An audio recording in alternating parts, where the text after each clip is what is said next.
to another episode of Women in Research. This is a special edition where we're going to talk about inaugural lectures. Just a little note about inaugural lectures. So inaugural lectures were started in the university in 1966. And it used to be the first assignment. Can I call it an assignment? It's a practice for newly appointed professors. And since the practice or the culture of inaugural lectures started, we are at the 50th.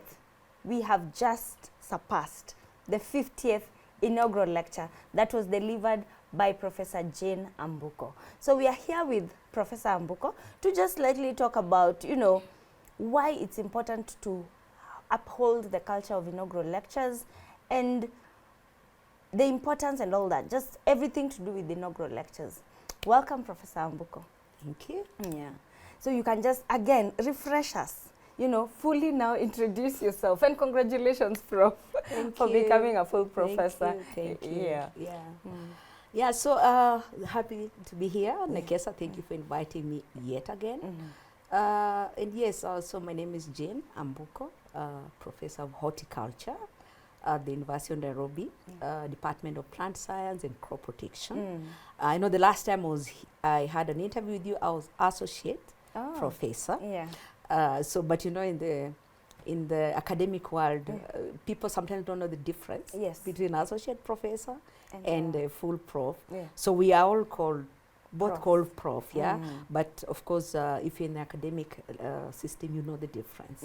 So yeah, so by the grace of God, I pulled off from associate professor to today, as you interview me, in quotes. Of course, we don't write in our titles full professor. I know, right? Yeah, but we don't. Wish you could. No, I've seen some people actually write in their signature, full professor. Yes. But I mean, yeah. In fact, there's a professor of University of Nairobi who once, the late Professor Okendo, I can't remember his full name, he said, you know what, associate professors are not supposed to call themselves professor. Like, no, it's associate. Yeah. So some people actually write in their signature, associate professor. Yes. Yeah. So thank you for having me in my capacity as a professor of horticulture. Yeah. Yes. And out of curiosity, now that you've really, taken your time to explain to us, there's a difference between associate professor and full professor. So what's the journey like between just those two titles, and how long were you there for?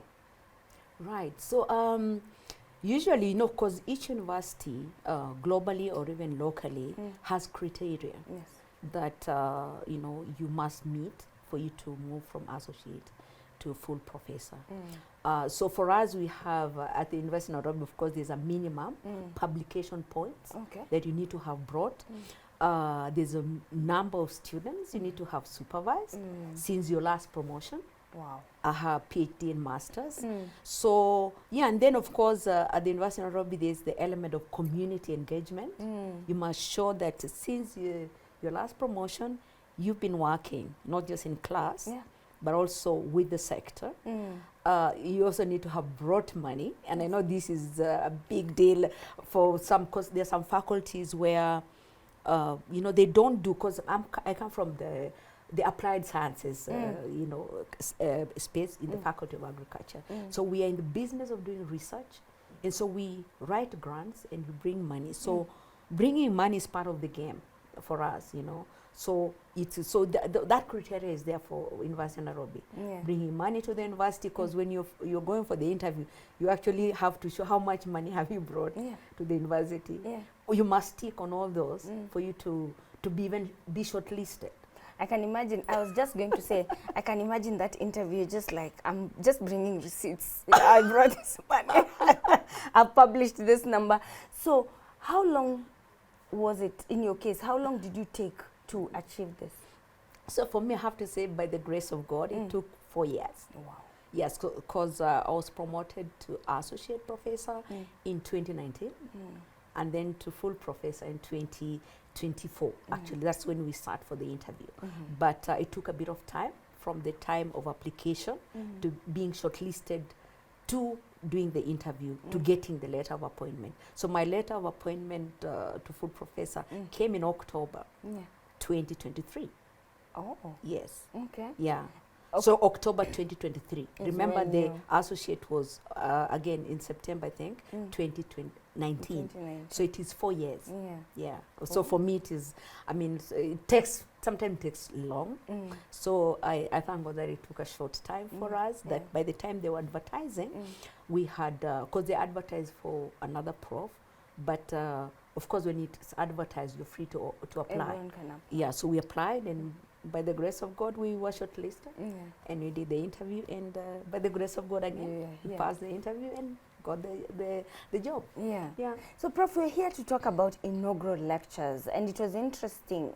I was a virtual attendant for your, the inaugural lecture. But please, before we get to that moment, tell us the process. Tell us what happened. How did you start, saying, okay, I want now to deliver my inaugural lecture? Right. Thank you for asking this question, because I have to say that even myself, I didn't know much about inaugural lectures. Because it hasn't been a common thing, like in our faculty. Yeah. So, like I think in our faculty, the last inaugural lecture was delivered 20 years ago. Wow. By Professor Micheka Ratemo, who is retired. Yeah. Yeah. So you can imagine, since 20 years, and there hasn't been another. So it's not a culture. You don't hear people saying that they're going to do inaugural lecture. So it wasn't something I was thinking about until I was challenged by a former classmate in high school who was delivering her inaugural lecture at KCA University. Okay. She's called Professor Caroline Omolando, and she's now the DVC at the Open University of Kenya. Oh, wow. So when she was delivering her inaugural lecture at KCA, it was actually the first inaugural lecture of KCA University. And it was filled with such fanfare and glamour and everything. I was like, oh, okay. So I attended her inaugural lecture, and I followed, and since we are on a class wall of our school, people, the link was shared, people were so excited about it. And by that time I was still associate prof, yeah. And I told her, you know what? Okay, I haven't followed inaugural lectures at university, but I think I want to do one. Okay. So I was challenged by her first and foremost. So when I was promoted, I started doing my research to see, okay, how does it go at your end? Because that was KCA. It was the first one. Yeah. So you can imagine all the attention. And so I did some research to find out what is this history of inaugural lectures at University of Nairobi. I saw like you said, the first one was in 1960 something. 66. And I remember one of the inaugural lectures that I had a lot about was Professor Ogengo's lecture. Yes. So I heard about it. I didn't attend it, but at that point, like it doesn't even concern you. So like, yeah, Yeah. So I went, I looked, and that time, in fact, when I started thinking about it, I went to see Professor Ogengo. Okay. He was the DVCAA. I told him I wanted to do inaugural lecture, and you got excited. He said, "Yes, you should," And so I asked, "What do I need to do?" Initially I thought you just give a title. And they gave you a date. So I was told you have to write to the Vice Chancellor. The Vice Chancellor has to approve. You must write an abstract of your inaugural lecture. Yeah. And then ultimately you must publish a booklet. It has to meet certain requirements for, So at some point I was like, why do I have to do that? Anyway, I don't have to do it. But if you want. So I told myself, okay, so I started. And many times I thought, because it's extra work to do everything, write the booklet, to tell your academic journey. But I told myself, you've got to do it. You start thinking about it, you have to do it. Some inside pressure came, and I had to do it. And my peers also from outside, my friends told me, we hear you got promoted to full prof. So when is the inaugural lecture? So pressure is coming from outside, like, you have to do it. There's no pressure from internal. Remember, it's not a must. So I started also, then I watched the 49th lecture of Professor Akech Migai. I followed, and remember, it's from the School of Law. Yeah, so I was like, yeah, I should do that. But remember, School of Law is social sciences, total different approach. So it wasn't, you know, I knew it is a challenge, but I told myself, you're up to the challenge. I didn't have like a template to borrow from. Yeah. Because remember, from my faculty, it was 20 years, and the approach was probably different. Yeah. There was no booklet for me to borrow from. So I told myself, I'm going to come up with my own. Okay. My own template, my own structure. And I said, yeah, you know, it is my inaugural lecture. I'll decide how it's going to be, as long as it meets the basic requirements. Because it's an inaugural lecture, like you said, is you actually come and share your research journey or your academic journey with the university community, with the friends, relatives. Yeah, so that is how it came to. I challenged myself. I told myself, I'll come up with my own standard. And I came up with my own template, template of the booklet, because I went to the registrar, academic affairs. I told him to give me a template of the past lectures. I already had a catch me, guys, because it was in social sciences. Yeah. I looked at it and I told myself, I'll come up with my own.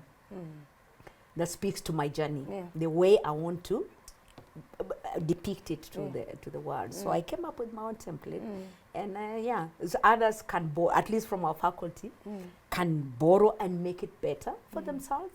Because at the end of the day, there's no there's no template that you can say at is cuts across exactly for everyone. Yeah. So but so that's the journey. You like you said, the university approves, the vice chancellor approves. You propose a date, and of course the vice chancellor is the one who presents you. So it needs, your date has to align with her diary or his diary. So you get a date, you get approval, then they want to see you making progress towards the date. But most of it is your effort. Tell me about the money. Did you do this out of pocket? Yeah. Actually, in fact, in the case of what I was saying, because many people don't know that it's actually your own funding, right? Initiative, your own funding. Yes, yeah. Because, and this is where I'm thinking that maybe, because inaugural lecture is supposed to be part and parcel of culture of world-class universities. If you read about inaugural lectures, it's actually, there are universities out there, you don't declare yourself as a full prof until you've given inaugural lecture. After you've delivered. In fact, is during your inaugural lecture that you're presented to the university community, to the, so you don't, so it is not even a thing you choose. It's a requirement, At least I know universities in the US, universities in South Africa, it's a requirement, So when it is a requirement, then I would expect that then there's because it's an academic activity, then money needs to be assigned, right? Yes. Like, and say, for example, in this year, we're expecting 5 inaugural lectures, and it's a budget that is assigned to it. And so you're given, I believe you can be given the minimum that is required to deliver it. If you want any extras, then you can do it, right? Like for mine, we had to do the banners, the adverts. We had to do this booklet. It comes at a cost. Of course, I was told that you don't have to print. That means you reduce the cost. But say, this is my legacy. I need it to be printed. So I had to incur the cost of printing after designing the printing. But again, when I was talking to Mr. Webu, he said in the past we used to have cocktail, where now, because the inaugural lecture is very formal. A celebration. Okay, the initial sitting is very solemn. Solemn and formal. Yes. There can't be anything like anybody talking. There's academic procession. Thank you, So you see, now, how do you interact with your guests? Remember, in the inaugural lecture, you've invited family, your friends, colleagues, people who are not part of the university community, partners who have supported me to come this far. So at what point do they become part of it? And so there has to be the informal interaction. So that's why we had a cocktail.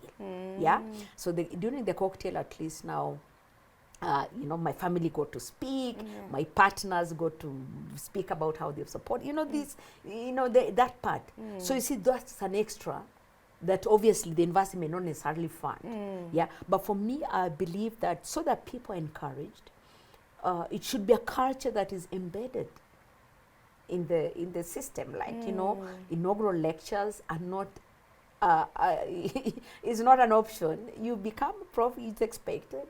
You give inaugural lecture, but I wouldn't, you can't blame people for shying away from it because it comes with a cost. Yeah. So if the university takes that off your shoulder, there's a cost, and say, okay, we are signing, in the Faculty of Agriculture, you're signing, you know, $500,000 for inaugural lecture for 2025.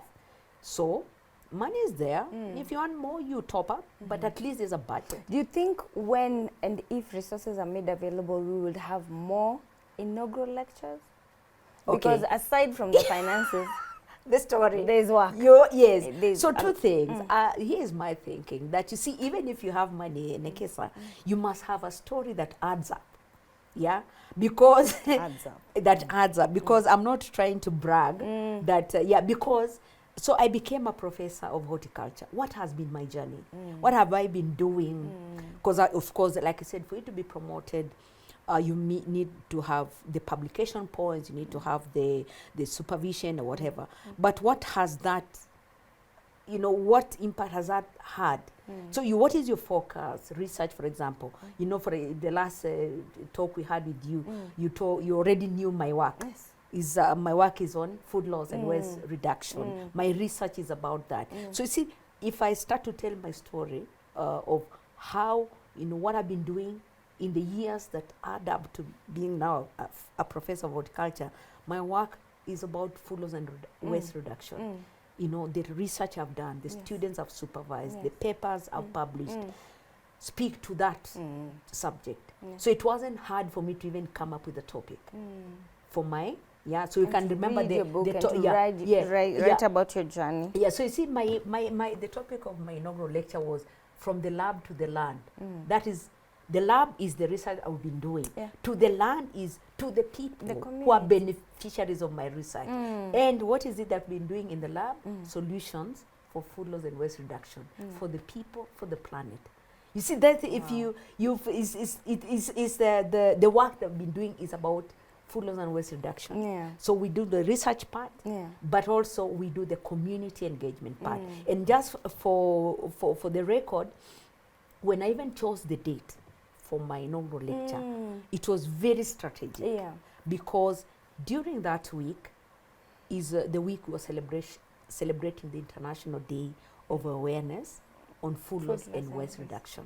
So I wanted my lecture to be part of the activities that contribute to the, you know, to the activities of raising awareness about food loss and waste. So if you saw my lecture, I actually structured it into two.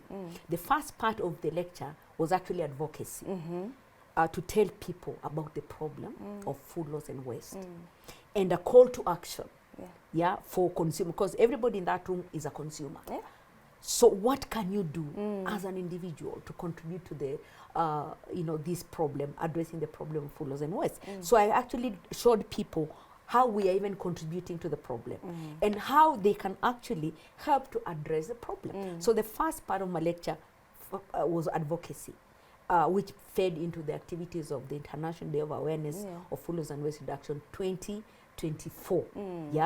And then the second part was now, because the call to action is for consumers, is for policymakers, is for development partners, but there's call to action for researchers and academia like me.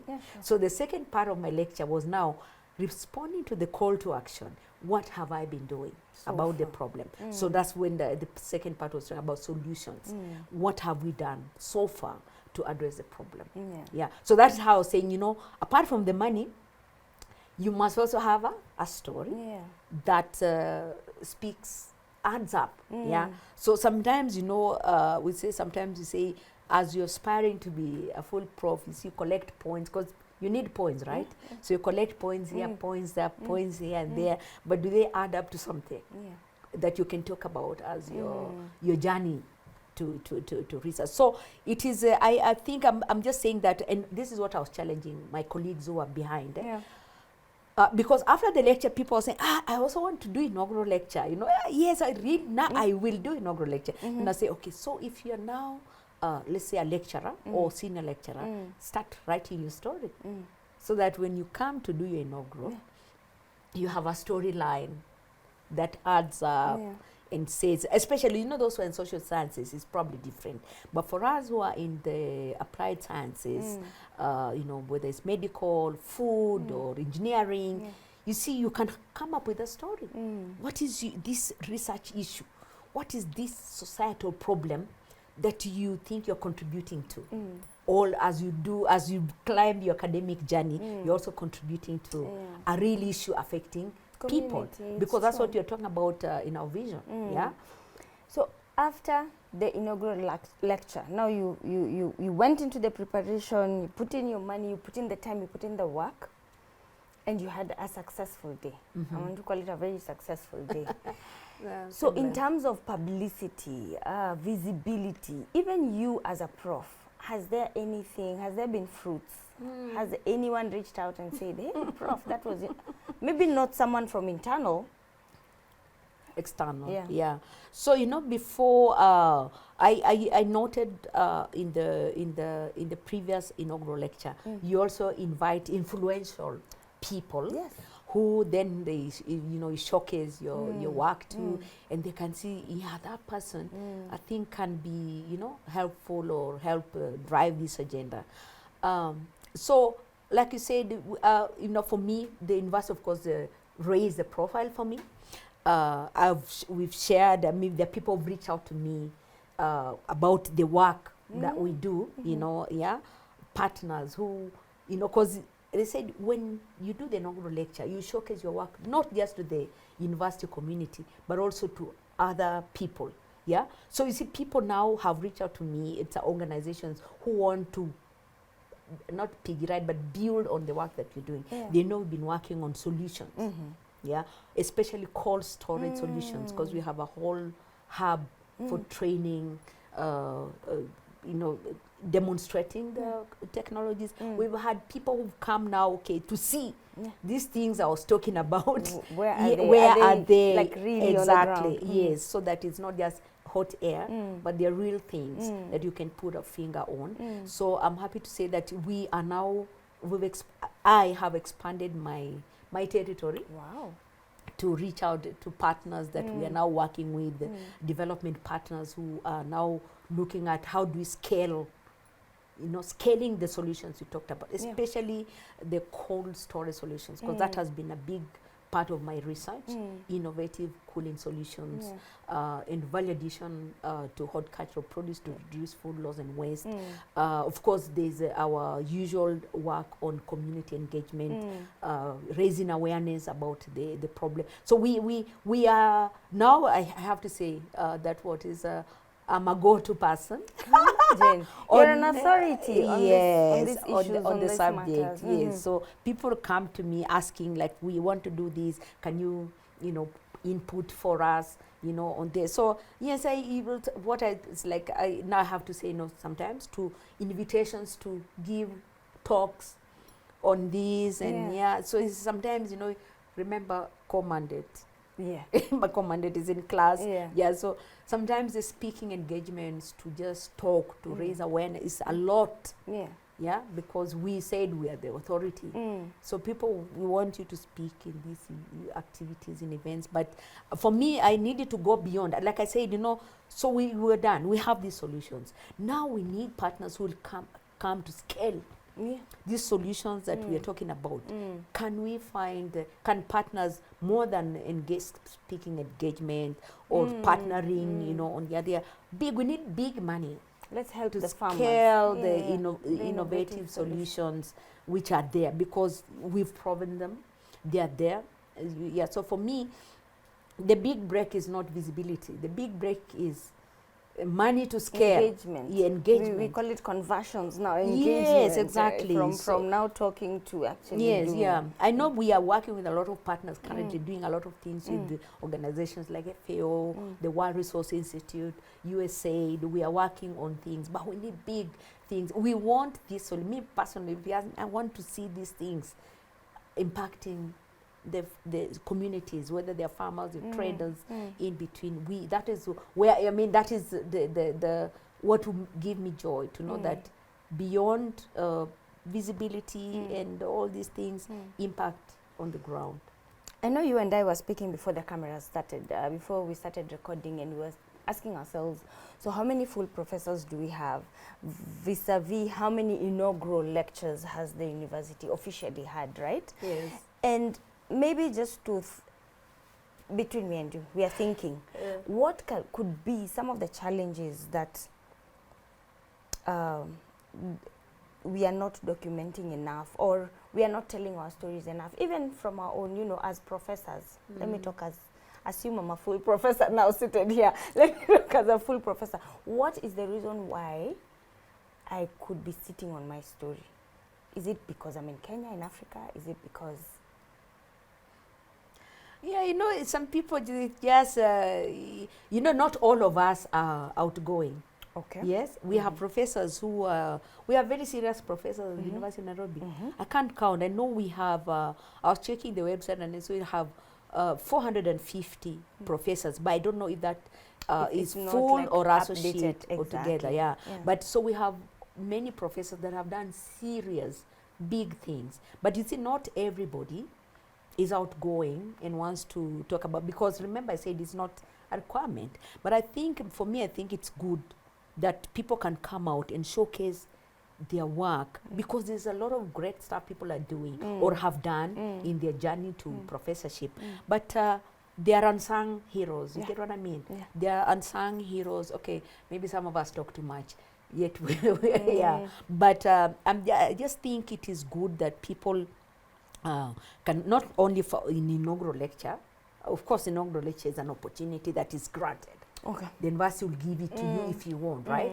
But there are other places where people should come out and talk about what they do. You know, showcase, because there are innovative solutions sitting there, because Prof, you published your paper, graduated your student, and that's it.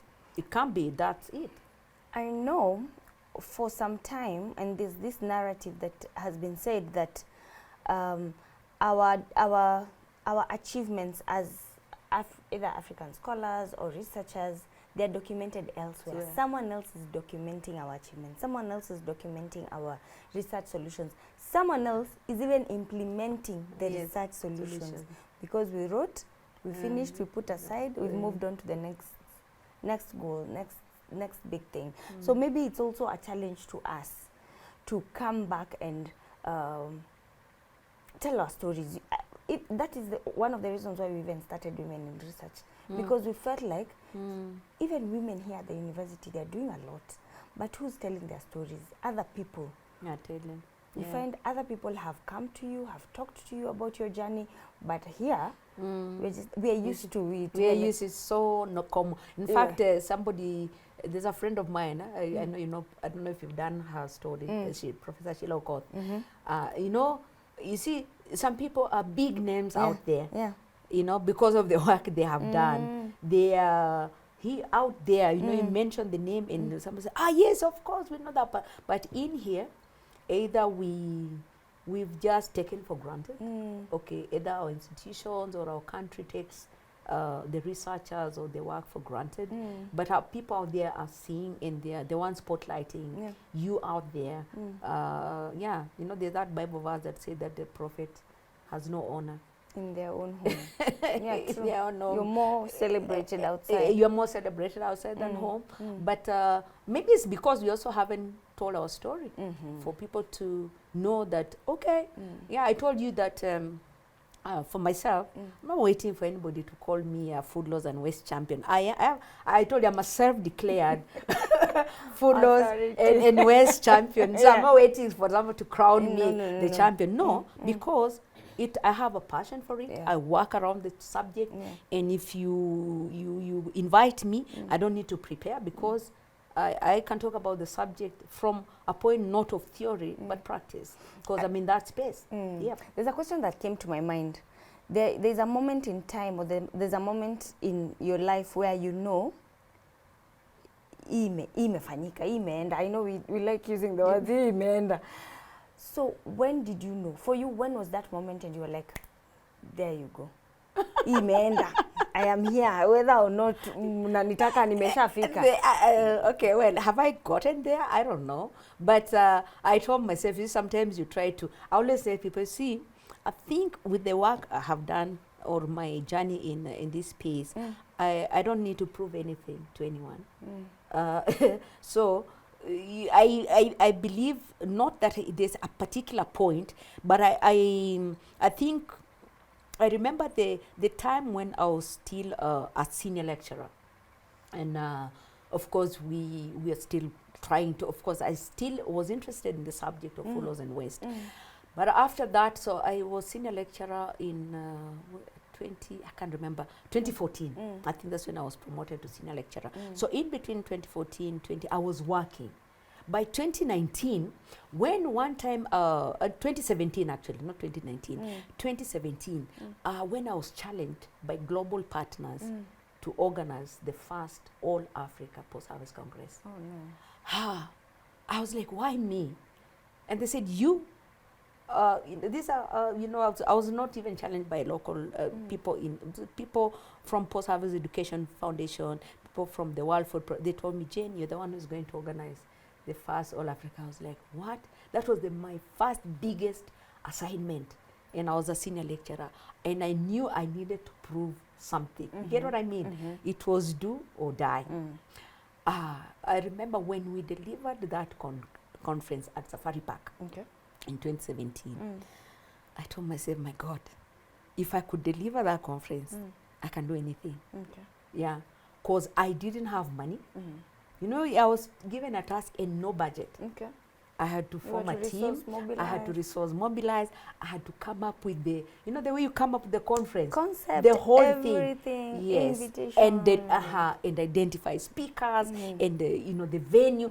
I was all in one. Of course, I brought on board an event organizer. But since it was my vision, I had to ensure that the event organizer is working with me in the journey. So when you deliver that conference, I told myself, I can do anything. On post-harvest, I can do anything. So I think after that, I think that's when I established my authority in the space.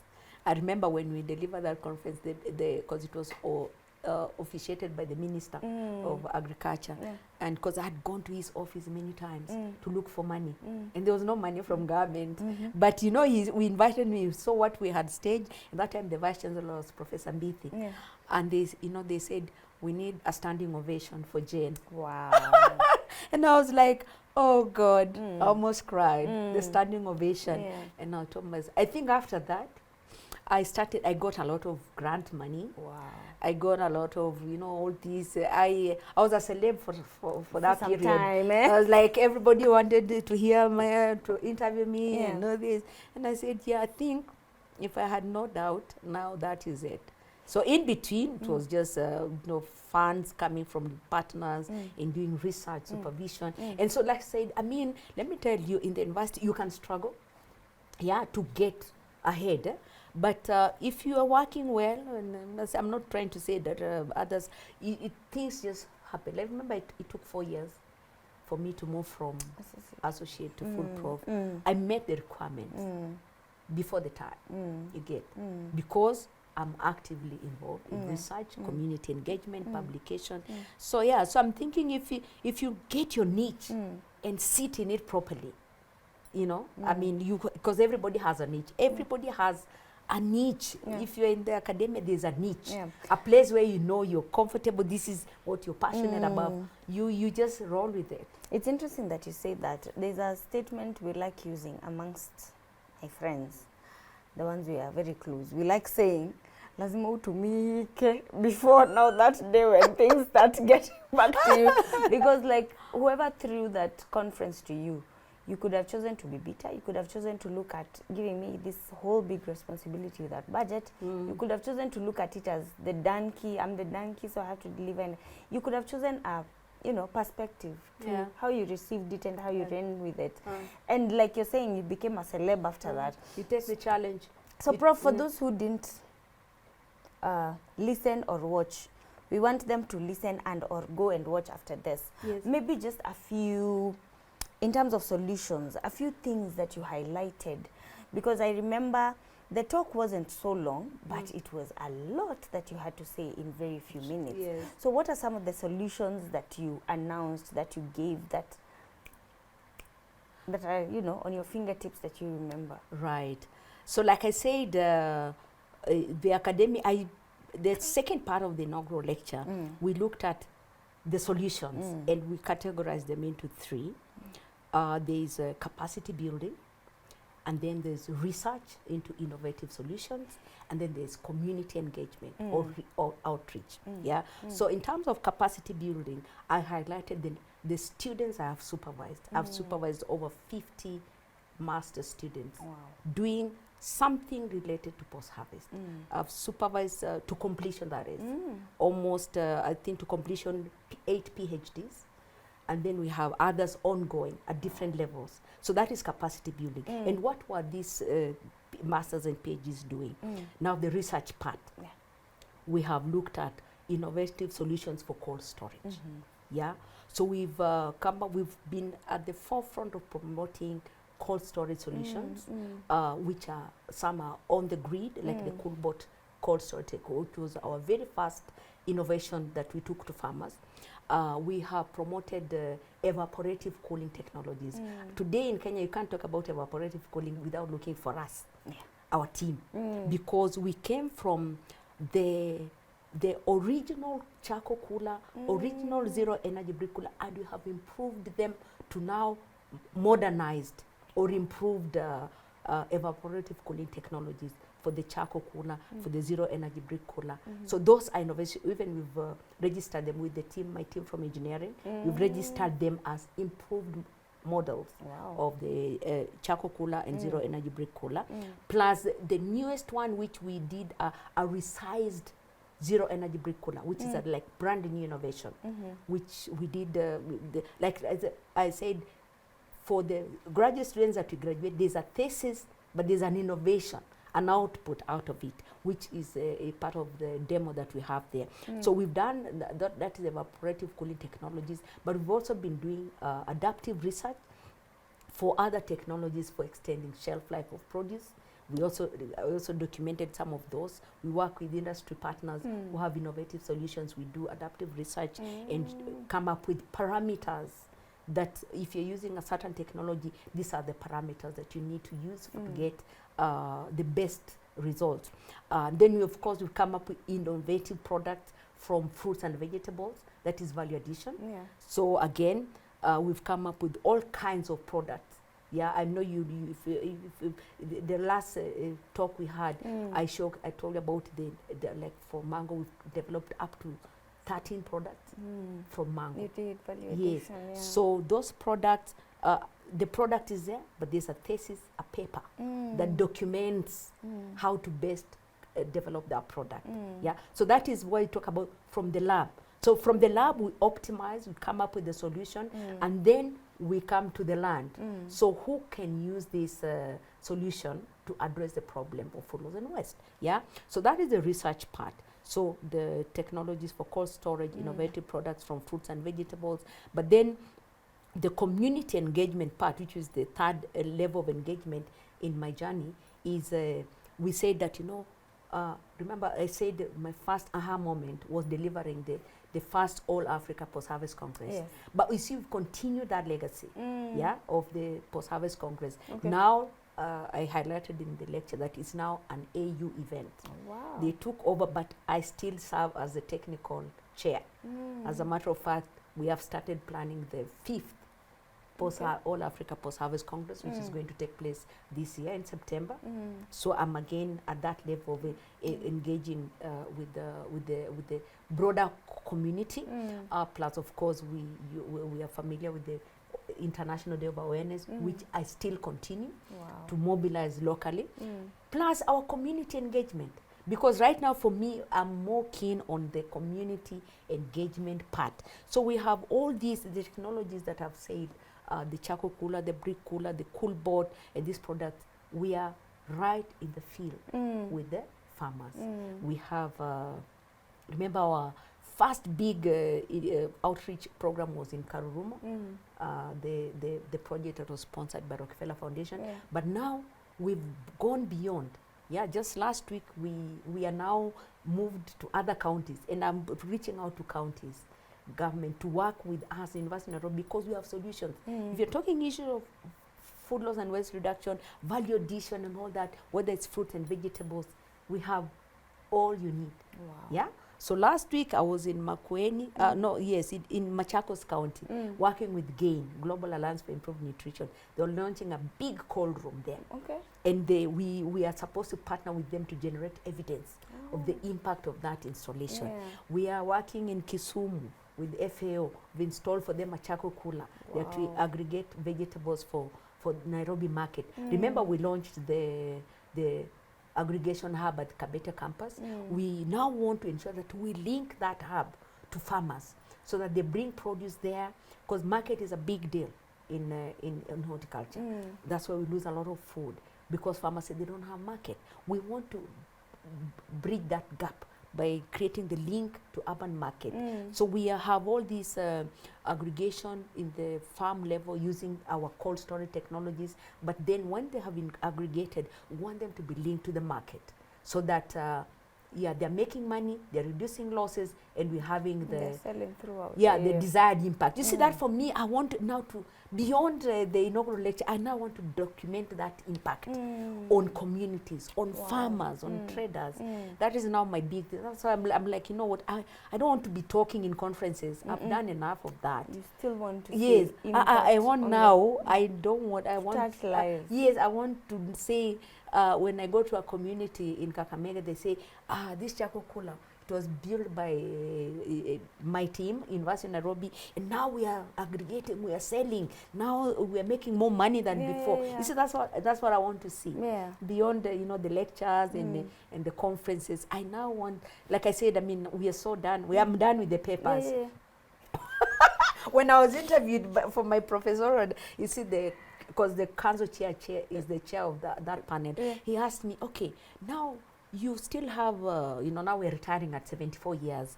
So he asked me, okay, so now, at that time I was just 51. It's like, so what are you going to be doing for the remaining time? And I said, Aka, you see now, I will not be chasing points. You see, before you get to full prof, you're looking for points. Okay. Points, because you must meet points. So I was like, I'm done chasing points. I now want to translate the research into impact, communities, livelihoods, something that I can go somewhere and the politician dish money. I don't have money to dish, but I have innovative solutions that they can say, that professor, this she built for us, and now we are here because of this tech. And I want that.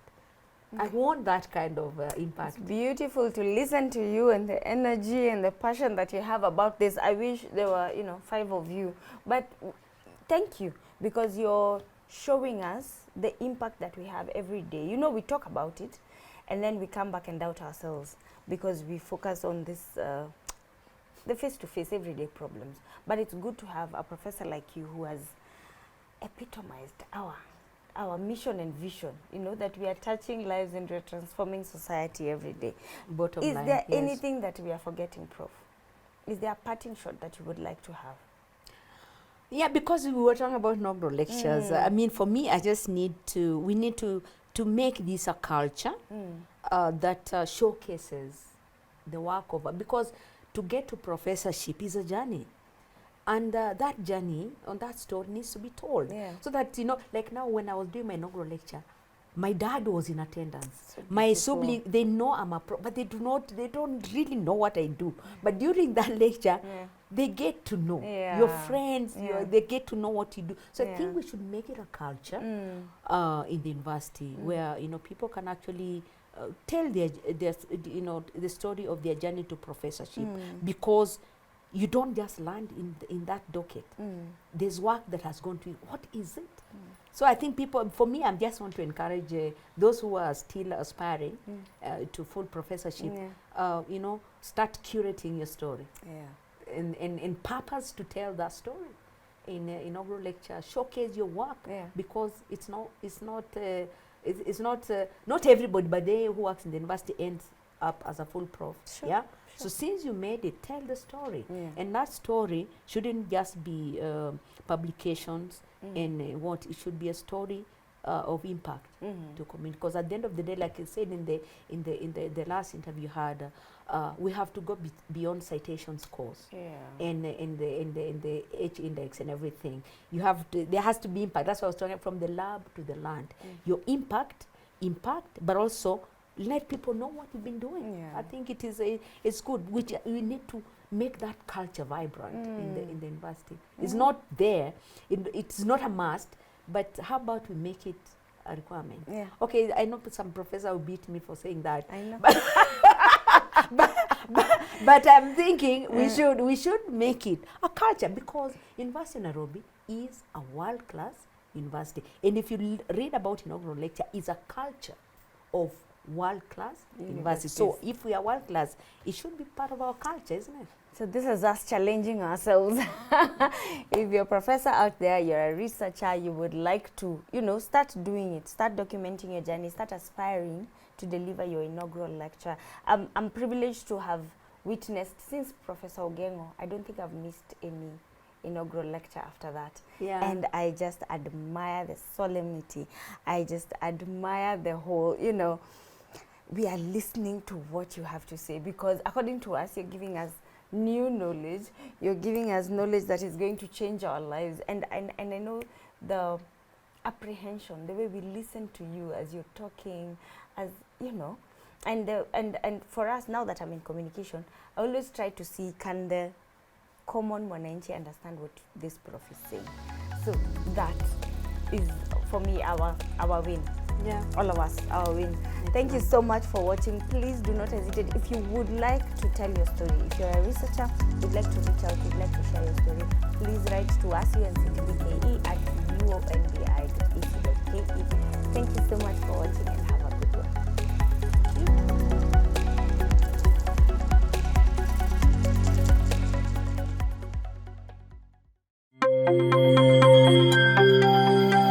UNC TV, empowering you.